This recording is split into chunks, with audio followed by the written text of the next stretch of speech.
हम आज जिस टॉपिक पर चर्चा कर रहे हैं वो टॉपिक है सल्तनत कालीन इतिहास के स्रोत। इस टॉपिक पर हमारी पूर्व में भी 2 क्लास हो चुकी है।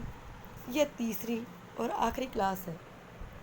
इसके बाद हम नए टॉपिक की शुरुआत करेंगे। इस टॉपिक में जिन साहित्यिक स्रोतों पर हम चर्चा कर रहे हैं वे वाक़यात मुश्ताकी, तारीख़ मुश्ताकी, तारीख़ सलातीन अफ़गानी, मखज़न अफ़गानी, तारीख़ दाऊदी, तारीख़ मुबारक शाही। सर्वप्रथम हम तारीख़ मुबारक शाही पर चर्चा करते हैं। तारीख़ मुबारक शाही का लेखक अहमद अब्दुल्ला सरींदी। इसमें गोरी से लेकर सैयद वंश के तीसरे सुल्तान मोहम्मद तक के शासनकाल का वर्णन, सैयद वंश के इतिहास का एकमात्र समकालीन ग्रंथ। छोटे क्वेश्चनों के दृष्टिकोण से मैंने एक एक लाइन में आपको समझाने की कोशिश की है। अब हम इस पर चर्चा करते हैं। इस ग्रंथ का लेखक याह्या बिन अहमद अब्दुल्ला सरींदी है।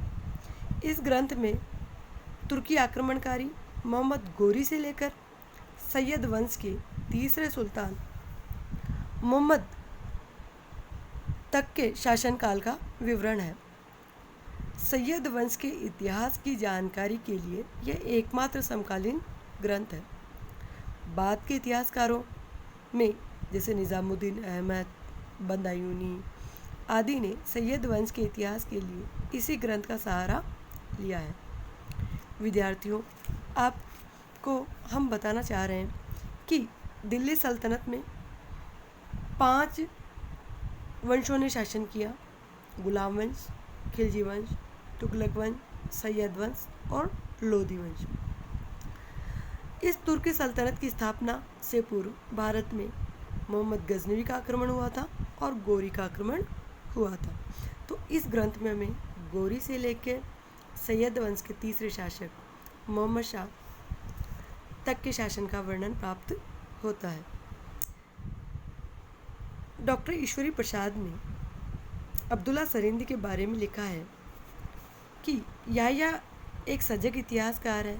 इसकी शैली अतिरंजना और विशेषणों से मुक्त है। उसने घटनाओं का बड़ा ईमानदारी के साथ वर्णन किया है और फिरोज की मृत्यु के उपरांत होने वाले उपद्रवों के लिए उसका ग्रंथ अत्यंत प्रामाणिक है।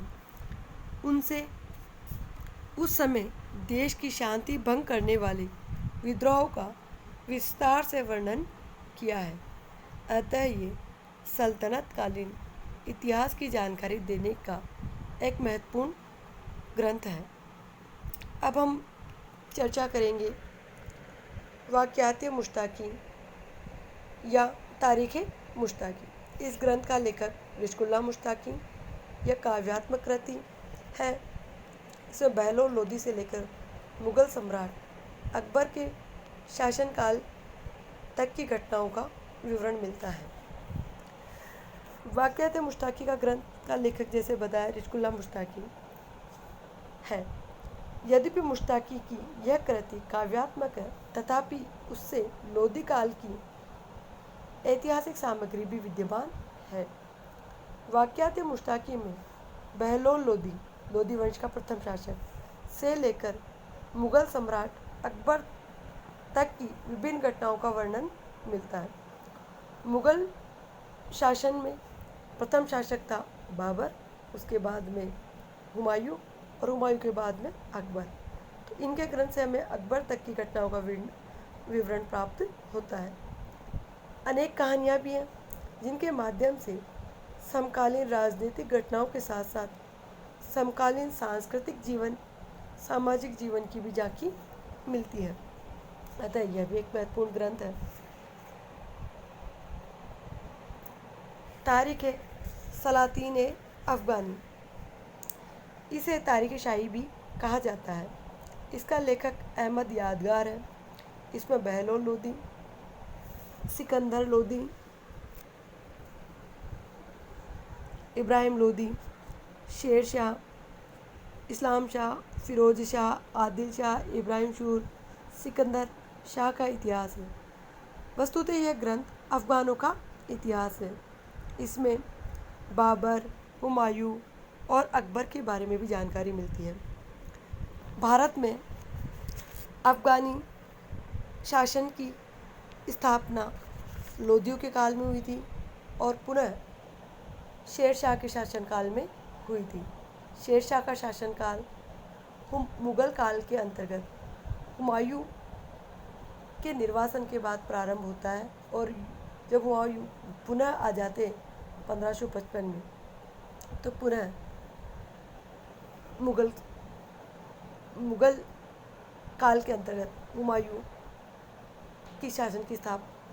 हुमायूं का शासन प्रारंभ होता है। अतः यह मुख्यतः अफ़गानों के इतिहास का मुख्य ग्रंथ है। मखज़न अफ़गानी, इस ग्रंथ का लेखक नियामतुल्लाह खां है। उसने इस ग्रंथ की रचना 1609 ईस्वी के आसपास की थी। इस ग्रंथ में दिल्ली के अफ़गान सुल्तानों के बारे में पर्याप्त जानकारी मिलती है। अतः अफ़गानों के बारे में जानकारी देने वाला यह दूसरा ग्रंथ है। इस ग्रंथ से बहलोल लोदी से लेकर इब्राहिम लोदी तक के समय का वर्णन मिलता है।